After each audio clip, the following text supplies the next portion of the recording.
রুফায়দার birthday আর আমার বার্থডের cake একসাথে কাটা হয়েছিল। বার্থডের দিন আমরা কি করেছি সব কিছুই দেখাবো আজকের ব্লগে। আসসালামু আলাইকুম এভরিওয়ান, আশা করি সবাই ভালো আছেন। আলহামদুলিল্লাহ আমরাও ভালো আছি। অনেক দিন পরে একটা ব্লগ নিয়ে চলে এসেছি। আসলে এখন আমার রেগুলারলি ব্লগ আপলোড করা হচ্ছে না। ইনশাল্লাহ নেক্সট থেকে চেষ্টা করব ব্লগগুলো আপলোড করার জন্য। আমরা যাচ্ছিলাম হচ্ছে রুফায়দার বার্থডেতে। রুফায়দার বার্থডে ছিল আজকে, বাট আমরা 3 দিন আগে কেক কেটে ফেলেছিলাম রুফায়দার বার্থডে। এই তো আমরা কিন্তু ওদের বাসার কাছে এসে আমি একটু ভিডিও করছিলাম, তাই ওরা হচ্ছে আমার জন্য ওয়েট করছিল, যেহেতু আমি ভিডিও করছিলাম। ওদের বাসার আশেপাশগুলো আমার কাছে অনেক বেশি ভালো লাগে। তো বাসার ভিতরে যাওয়ার পরে দেখি একটা আম গাছ, সেখানে অনেকগুলো আম ধরেছে মাশাল্লাহ। তারপর এখানে দেখলাম অনেকগুলো হাঁস। তো আমার কাছে অনেক ভালো লাগে, গ্রামের সাইডটা আমার কাছে বেশ ভালো লাগে। যারা আমার নিয়মিত ব্লগ দেখেন, আমি কিন্তু অনেক ব্লগে বলেছিলাম যে আমার গ্রাম সাইড অনেক বেশি ভালো লাগে। এই তো আসার পরে এই যে বার্থডে গার্লকে দেখেন, বার্থডে গার্লে কিন্তু চুল নাই, চুল কেটে ফেলা হয়েছে। আর আজান বাবারও তো চুল নাই।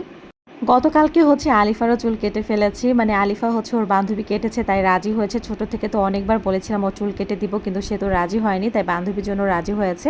এখানে বার্থডে গার্লও রেডি হয়েছে। তো ওরা বার্থডে গার্ল আর হচ্ছে আলিফা হচ্ছে একরকম ড্রেস পরেছে। রুফায়দার জন্য তো ওর আম্মু ড্রেস নিয়ে এসেছিল, বাট ওই ড্রেস পরবে না, তার ফ্রেন্ডের সাথে ম্যাচ করে হচ্ছে ড্রেসটা পরেছে। তারপরে আমি একটু ছাদটা ঘুরে ঘুরে দেখছিলাম, একটু পরে নিচে নেমে দেখি সবাই বেলুন ফুলাচ্ছিল। বার্থডে গার্ল হচ্ছে তার বার্থডের বেলুন সে নিজেই ফুলাচ্ছিল। আর এগুলো হচ্ছে কোনো ডেকোরেট করাই হবে না, বাট জাস্ট হচ্ছে বাচ্চারা একটু খেলবে।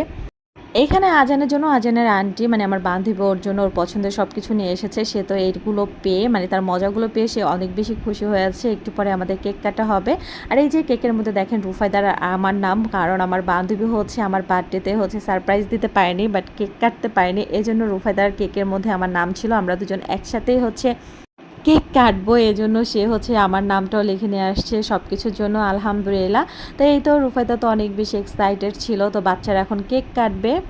সব কিছু সুন্দর করে গুছিয়ে নেওয়া হয়েছে। আর এখানে হচ্ছে কেক কাটার পরে যে আর রুফায়দা তো চকলেটটা অনেক বেশি পছন্দ, সে চকলেট খাচ্ছিল। তো এখন হচ্ছে কেক কেটে তারপরে হচ্ছে সবাই আমরা মিলে হচ্ছে কেক কাটবো। তো কেকটা অনেক বেশি মজা ছিল। এটা হচ্ছে সুগন্ধার থেকে নিয়ে আসা হয়েছে। আজান বাবাকেও দেখলাম সে কেক অনেক বেশি পছন্দ করেছে। সে কিন্তু কেক খায় না, বাট এই কেকটা অনেক বেশি লাইক করেছে। যাই হোক, তারপর আমরা রাতের খাবার শেষ করেছি। আন্টি হচ্ছে তারি রান্না করেছিল। তো খাবার শেষ করে তারপর হচ্ছে একটু আড্ডা দিলাম সবার সাথে। আর দিনটা সেদিন অনেক ভালো কেটেছিল। এই তো দেখেন দুই টাক মাথায় একসাথে খুব মজা করেছে। আজান তো যাবেই না বাসায়, বলছে ওইখানেই থাকবে। তো যাই হোক, সব কিছুর জন্য আলহামদুলিল্লাহ। সবাই রুফায়দাকে জন্য দোয়া করবেন, আল্লাহ পাক যেন ওকে মানুষের মতো মানুষ করে, অনেক বড় করে। তো আজকের মতো ভিডিওটা ছিল এই পর্যন্তই। দেখা হবে নেক্সট কোনো ভিডিওতে। আল্লাহ হাফিজ।